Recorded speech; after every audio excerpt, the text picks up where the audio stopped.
Shalom ibu-ibu yang Tuhan kasihi, para perempuan yang bersuka cita. Sore hari ini kembali kita akan mendengarkan firman Tuhan. Dan sesuai panduan bahan pembacaan Alkitab dari Renungan Sarma, kita akan mendengar kesaksian Keluaran pasal 2 ayat 11 hingga ayat yang ke-22. Sebelumnya mari kita berdoa.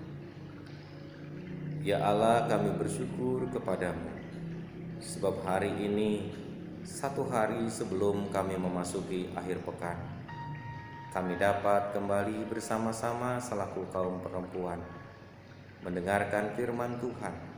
Sekalipun itu harus kami lakukan sementara kami berada di rumah masing-masing dengan anggota keluarga kami. Namun kami tetap bersyukur ya Tuhan, karena rohani kami akan tetap dipelihara oleh Tuhan, khususnya melalui kebenaran firman yang akan kami dengar. Mampukan kami untuk dapat memahami firman Tuhan dengan baik dan melakukannya juga dengan baik seperti yang Tuhan kehendaki. Berkata-katalah Tuhan, kami rindu mendengarkan sapaan-Mu dan suara-Mu. Amin. Keluaran pasal 2 ayat 11 hingga 22 saya bacakan untuk kita sekalian. Musa membela bangsanya, ia lari ke tanah Midian. Firman Tuhan disampaikan. Pada waktu itu ketika Musa telah dewasa, ia keluar mendapatkan saudara-saudaranya untuk melihat kerja paksa mereka. Lalu dilihatnyalah seorang Mesir memukul seorang Ibrani, seorang dari saudara-saudaranya itu. Ia menoleh ke sana sini, dan ketika dilihatnya tidak ada orang, dibunuhnya orang Mesir itu dan disembunyikannya mayatnya dalam pasir. Ketika keesokan harinya ia keluar lagi, didapatinya dua orang Ibrani tengah berkelahi. Ia bertanya kepada yang sebelah, ia bertanya kepada yang bersalah itu, "Mengapa engkau pukul temanmu?" Tetapi jawabnya, "Siapakah yang mengangkat engkau menjadi pemimpin dan hakim atas kami? Apakah engkau bermaksud membunuh aku, sama seperti engkau telah membunuh orang Mesir itu?" Musa menjadi takut, sebab pikirnya tentulah perkara itu telah ketahuan. Ketika Firaun mendengar tentang perkara itu, dicarinya ikhtiar untuk membunuh Musa. Tetapi Musa melarikan diri dari hadapan Firaun dan tiba di tanah Midian. Lalu ia duduk di tepi sebuah sumur. Adapun imam di Midian itu mempunyai 7 orang anak perempuan. Mereka datang menimba air dan mengisi palungan-palungan untuk memberi minum kambing domba ayahnya. Maka datanglah gembala-gembala yang mengusir mereka. Lalu Musa bangkit menolong mereka dan memberi minum kambing domba mereka. Ketika mereka sampai kepada Rehuel, ayah mereka, berkatalah ia, "Mengapa selekas itu kamu pulang hari ini?" Jawab mereka, "Seorang Mesir telah menolong kami terhadap gembala-gembala.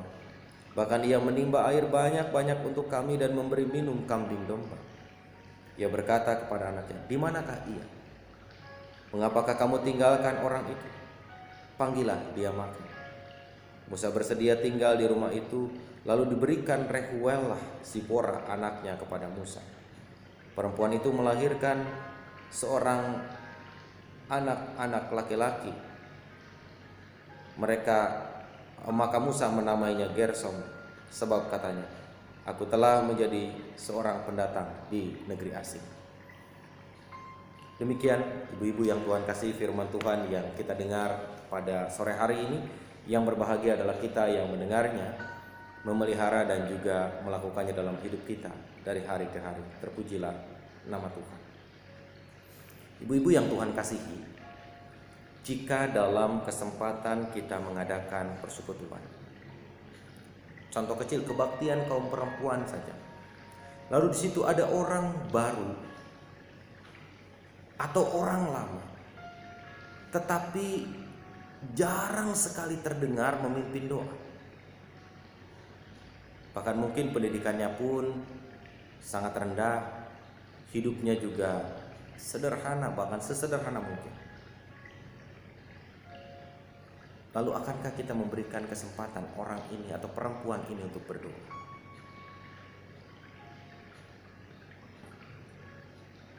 Dan apa perasaan kita sebagai seorang pemimpin, sebagai seorang perempuan, ketika kita akan memberikan kesempatan memimpin doa itu kepada perempuan yang identitasnya tadi saya sebutkan, pendidikannya tidak terlalu tinggi, rendah, kehidupannya juga sederhana, dan dia jarang sekali terdengar memimpin doa.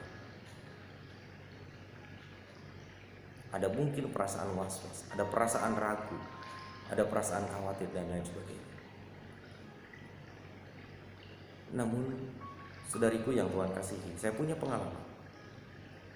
Ada seorang ibu yang sama sekali belum pernah terdengar memimpin doa, mengucapkan doa, bahkan mungkin dalam berbagai aktivitas termasuk kegiatan gereja tidak banyak cakap.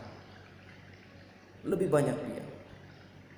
Sekali waktu ketika dia memimpin doa, berkesempatan diberikan untuk memimpin doa, dia memimpin doa dengan lancar, dengan kalimat yang polos, tanpa dibatasi dan diganggu oleh kalimat yang indah yang mungkin pernah ia dengar dari orang lain. Sampai amin. Saya memperhatikan di situ banyak perempuan yang tersenyum malu-malu begitu si ibu ini selesai berdoa. Apakah senyum karena kepolosan si ibu menyampaikan poin-poin doanya, atau senyum karena ingin sebenarnya tertawa tapi takut dosa? Nah, saudariku yang Tuhan kasihi, bagi saya ketika si ibu berhasil memimpin doa tanpa terhambat oleh kalimat indah dan bagus yang ia dengar dari orang lain, tanpa terganggu oleh kehadiran orang banyak, dan tanpa terintimidasi harus berdoa dengan cara begini, dengan kalimat begini dan lain sebagainya. Bagi saya, si ibu adalah orang yang merdeka. Dia punya kebebasan untuk mengekspresikan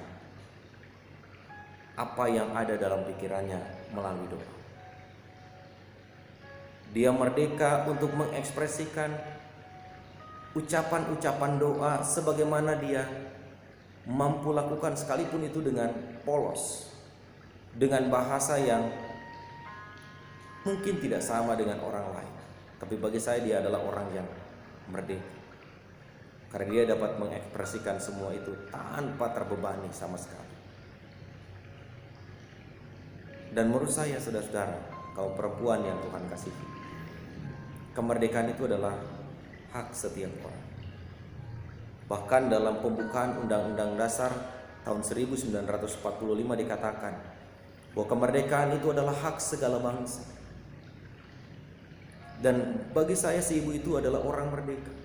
Dia punya hak, dia punya kebebasan untuk mengekspresikan apa yang dia tahu, apa yang dia bisa, apa yang dia inginkan kepada hadirin melalui doanya itu. Begitu juga dalam kehidupan kita melihat, saudara-saudara, bagaimana orang harus diberikan kebebasan untuk mengekspresikan dirinya. Yang tentu saja kebebasan itu, sekali lagi seperti hari Minggu saya katakan, harus menjadi kebebasan yang bertanggung jawab. Atau seperti tanggal 17 Agustus saya sampaikan, kebebasan kita adalah kebebasan yang bertanggung jawab. Kebebasan yang terstruktur dan terarah, khususnya adalah terarah bagi tujuan yang jelas. Bukan kebebasan dalam rangka menjatuhkan orang lain, bukan kebebasan dalam rangka bertindak sesuka hati dan sewenang-wenang. Apa yang dilakukan oleh Musa dalam bagian yang kita baca merupakan ekspresi kebebasan Musa yang ingin menolong saudaranya, yang ingin membantu saudaranya, yang ingin menyelamatkan saudaranya. Sebagai orang Ibrani, Musa sadar betul dia punya nilai kesadaran yang tinggi bahwa saudaranya harus dibela, saudaranya harus diperhatikan, saudaranya harus ditolong, dan itu yang dilakukan Musa. Tanpa dia berpikir tanpa dia berpikir segala resiko, yang ada dalam pikirannya adalah saudaranya harus dilindungi. Saudaranya harus mendapatkan hak yang semestinya. Sekalipun yang dilakukan oleh Musa bukan tindakan yang baik. Tapi sekali lagi, yang ada dalam motivasinya bagaimana dia bisa menolong dan melindungi sesamanya. Musa punya hak bebas untuk mewujudkan semua itu. Dan kebebasan itu coba dia tunjukkan. Sekalipun pada akhirnya dengan kebebasan itu dia harus bertanggung jawab. Karena ternyata tindakan dia, perbuatan dia diketahui oleh Firaun. Ketika dia mengekspresikan kebebasannya dengan menolong orang Ibrani, menolong saudaranya dengan cara membunuh orang Mesir, ternyata perilaku itu ketahuan. Sehingga membuat Musa melarikan diri, menghindar dari bahaya, menghindar dari rencana dan upaya pembunuhan yang dilakukan oleh Firaun.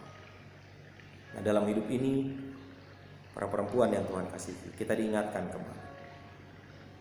Kebebasan yang harus kita wujudkan adalah dalam rangka membangun sebuah tatanan hidup yang setara satu sama lain. Kebebasan kita adalah kebebasan dalam rangka mewujudkan sebuah suasana, sebuah kehidupan yang mencerminkan bahwa setiap orang dapat mengekspresikan segala keberadaannya, apa yang ada dalam dirinya tanpa harus dihambat dan tanpa harus dikebiri. Pertanyaannya buat kita, sudahkah kita menjadi para perempuan yang memberikan orang lain kebebasan, yang memberikan kesempatan orang lain untuk merdeka semerdeka mungkin tanpa dia terganggu oleh statement, oleh ungkapan, oleh pernyataan yang kita sampaikan, tanpa dia terganggu oleh keterikatan yang ada terhadap kita atau terhadap sesama kita?